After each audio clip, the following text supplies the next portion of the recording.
This hive is on a balcony in an apartment very close to the centre of Sydney. So there's no reason why you couldn't have lots of people living in apartments with a hive harvesting honey. They fly up to half a kilometre or a kilometre away from the hive. There's always vegetation for them to harvest. No one knows you've got bees here. They're completely anonymous. They don't cause any problems. They're just very little. They just do their thing. So there you are, doing something great for the environment because they're great pollinators, and you get the reward of harvesting honey every year or every 2 years. The interesting thing about this is you can work with native bees with what you've got. We've got a paint scraper, we've got a kitchen knife, we've got 2 jars, we've got a kitchen strainer. There is nothing that costs any real money. All you need is the stuff that you're looking down here, and we're going to do a successful honey collecting on the smell of an oil rag. All right, so this is going to be really interesting because this hive has never been harvested for honey or split. So I don't know what I'm going to find.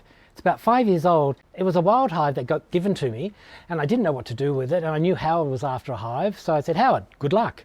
Now, the hives that are easiest to split are the ones that are split every year or every second year. Sometimes if you wait too long to do a split, it becomes a complete nightmare. So we're going to find out. What I'm going to do now is just take the tape off the hive and lift the top half of the foam box.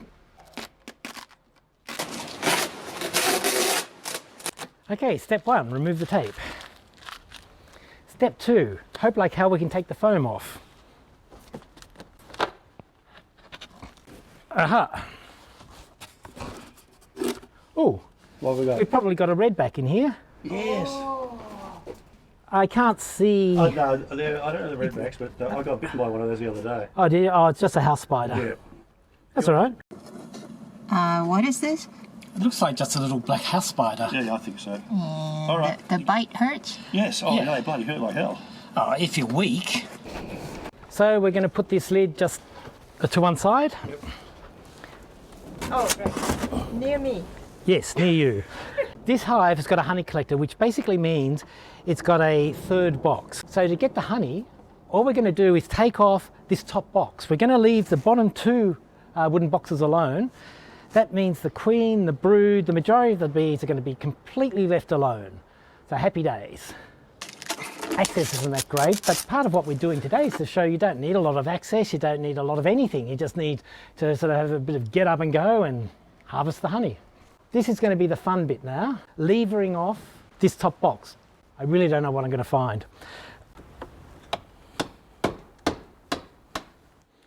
Okay, so here we go.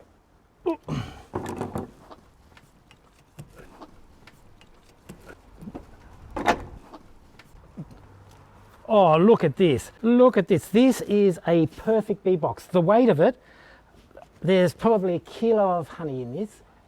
It's going to be amazing. It's filled with honey and pollen. This is as good as it gets.